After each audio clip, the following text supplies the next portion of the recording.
Welcome. In this video I will show you how to change device's name on MacBook Air M5.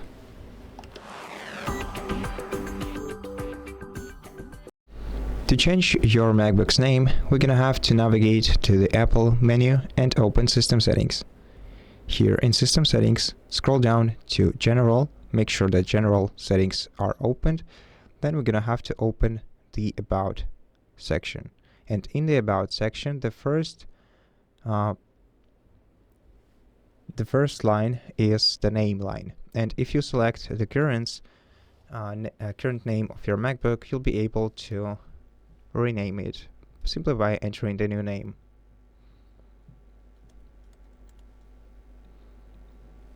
And the changes will be applied instantly, but to make sure that they are applied all over the system, go to the Apple menu, select Restart, and then Confirm.